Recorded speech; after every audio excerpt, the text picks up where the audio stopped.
નમસ્કાર વિદ્યાર્થી મિત્રો, ગુજરાતી જ્ઞાનની યુટ્યુબ ચેનલમાં આપ સૌનું હાર્દિક સ્વાગત છે। વિદ્યાર્થી મિત્રો, આજના વિડીયોમાં આપણે અયોધ્યા રામ મંદિર વિશે કેટલાક ઇમ્પોર્ટન્ટ ક્વેશ્ચન જોવાના છીએ।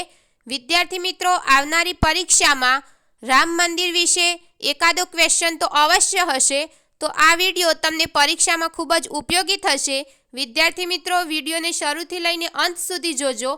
તો ચાલો આજનો વિડીયો શરૂ કરીએ અને જોઈએ અયોધ્યા રામ મંદિર વિશે important question. Question number 1, Ram મંદિરનું ભૂમિપૂજન અને શિલાન્યાસ ક્યારે કરવામાં આવ્યું હતું? ઓપ્શન છે A 3 August 2020, B 5 August 2020, C 3 જુલાઈ 2020, ડી 5 જુલાઈ 2020। આન્સર છે option B 5 August 2020। Question number 2, Ayodhya કયા રાજ્યમાં આવેલું છે? ઓપ્શન છે A Gujarat, B Haryana, C Uttar Pradesh, D Madhya Pradesh. Answer છે ઉત્તર પ્રદેશ। વિદ્યાર્થી મિત્રો, અયોધ્યા ઉત્તર પ્રદેશ રાજ્યમાં આવેલું છે। ક્વેશ્ચન નંબર 3, શ્રીરામ જન્મભૂમિ અયોધ્યાને અન્ય કયા નામે ઓળખવામાં આવે છે? ઓપ્શન છે એ રામસીતાનગરી, બી સાકેત, સી ફૈઝાબાદ, ડી એક પણ નહીં। તો મિત્રો આન્સર છે ઓપ્શન બી સાકેત। તો મિત્રો, શ્રીરામ જન્મભૂમિ અયોધ્યાને અન્ય સાકેત નામે પણ ઓળખવામાં આવે છે। ક્વેશ્ચન નંબર 4, રામલલાની પ્રાણ પ્રતિષ્ઠા ક્યારે કરવામાં આવશે? ઓપ્શન છે એ 26 જાન્યુઆરી 2024, બી 22 જાન્યુઆરી 2024, સી 19 જાન્યુઆરી 2024, ડી 21 જાન્યુઆરી 2024। તો વિદ્યાર્થી મિત્રો આન્સર છે ઓપ્શન બી 22 જાન્યુઆરી 2024। ક્વેશ્ચન નંબર 5, અયોધ્યા રામ મંદિરના શિલ્પકાર કોણ છે? ઓપ્શન છે એ ચંદ્રકાંત સોમપુરા, બી રજનીશ કુમાર, સી સોહન બંસલ, ડી આમાંથી એક પણ નહીં।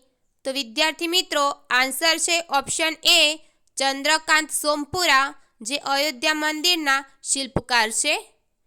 ક્વેશ્ચન નંબર 6 જોઈએ, અયોધ્યા કઈ નદીના કિનારે આવેલું છે?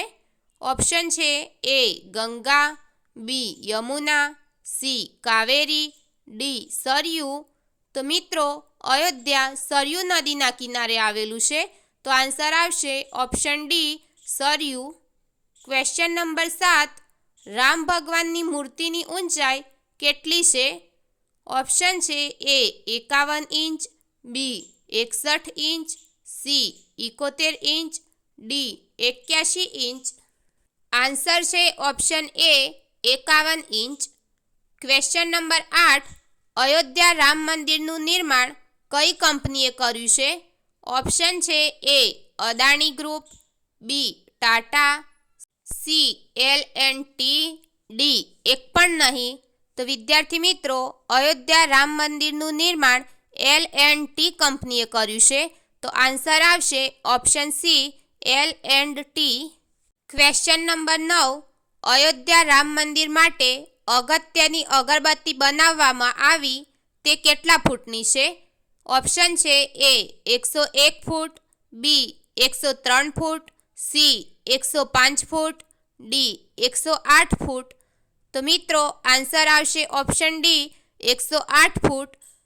ક્વેશ્ચન નંબર 10, રામ મંદિરનું નિર્માણ કોના દ્વારા કરાવવામાં આવી રહ્યું છે?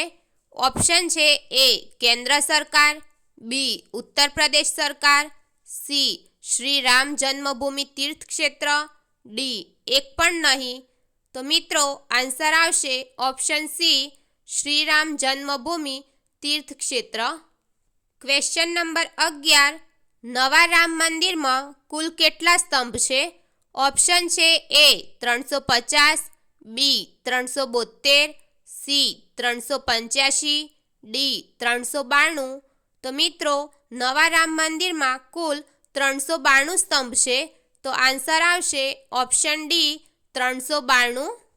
ક્વેશ્ચન નંબર 12, રામ મંદિરની ઊંચાઈ કેટલી રાખવામાં આવી છે? ઓપ્શન છે એ 160 ફૂટ, બી 161 ફૂટ, સી 170 ફૂટ, ડી 171 ફૂટ. તો વિદ્યાર્થી મિત્રો, રામ મંદિરની ઊંચાઈ 161 ફૂટ રાખવામાં આવી છે. તો આન્સર આવશે ઓપ્શન બી 161 ફૂટ. ક્વેશ્ચન નંબર 13, અયોધ્યાની વિવાદિત જમીનને લઈને કઈ ઐતિહાસિક ઘટના જોડાયેલી છે? ઓપ્શન છે એ પાનીપત લડાઈ, બી બાબરી મસ્જિદ વિધ્વંસ, સી જલિયાવાલા બાગ હત્યાકાંડ, ડી એક પણ નહીં. તો મિત્રો આન્સર આવશે ઓપ્શન બી બાબરી મસ્જિદ વિધ્વંસની ઘટના જોડાયેલી છે. ક્વેશ્ચન નંબર 14, અયોધ્યા રામ મંદિરની સુનાવણી કેટલા દિવસ સુધી ચાલી હતી? ઓપ્શન છે એ 10 દિવસ, બી 20 દિવસ, સી 30 દિવસ, ડી 40 દિવસ.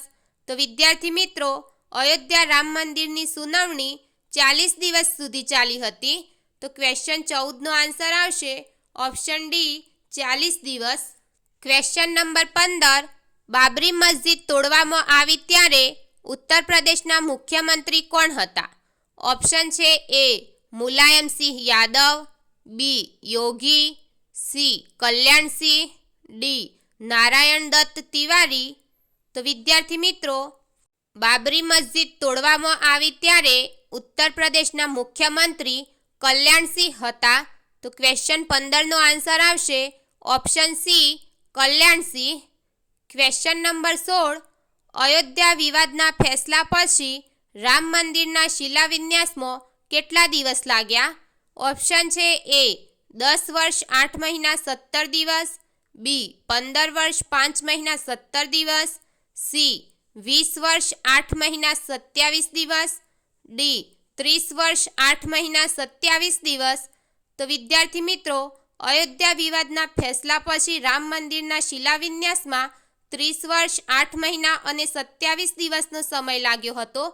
તો આન્સર આવશે ઓપ્શન ડી 30 વર્ષ 8 મહિના 27 દિવસ. ક્વેશ્ચન નંબર 17, રામ મંદિરમાં કેટલા મંડપ હશે? એ 3 મંડપ, બી 5 મંડપ, સી 7 મંડપ, ડી 8 મંડપ. તો મિત્રો રામ મંદિરમાં 5 મંડપ હશે. તો ક્વેશ્ચન 17નો આન્સર આવશે ઓપ્શન બી 5 મંડપ. ક્વેશ્ચન નંબર 18, ઉત્તર પ્રદેશના વર્તમાન મુખ્યમંત્રી કોણ છે? ઓપ્શન છે એ નીતિશ કુમાર, બી અશોક ગેહલોત, સી યોગી આદિત્યનાથ, ડી એક પણ નહીં. તો વિદ્યાર્થી મિત્રો, ઉત્તર પ્રદેશના વર્તમાન મુખ્યમંત્રી યોગી આદિત્યનાથ છે. તો ક્વેશ્ચન 18નો આન્સર આવશે યોગી આદિત્યનાથ. તો વિદ્યાર્થી મિત્રો, આજના વિડીયોમાં આપણે અયોધ્યા રામ મંદિર વિશે કેટલાક ઇમ્પોર્ટન્ટ ક્વેશ્ચન જોયા. તો વિદ્યાર્થી મિત્રો, જો તમને આજનો વિડીયો પસંદ આવ્યો હોય તો વિડીયોને લાઈક કરો, તમારા મિત્ર ગ્રુપમાં શેર કરો અને આવા બીજા વિડીયો જોવા માટે ગુજરાતી જ્ઞાનની યુટ્યુબ ચેનલને સબસ્ક્રાઈબ કરો.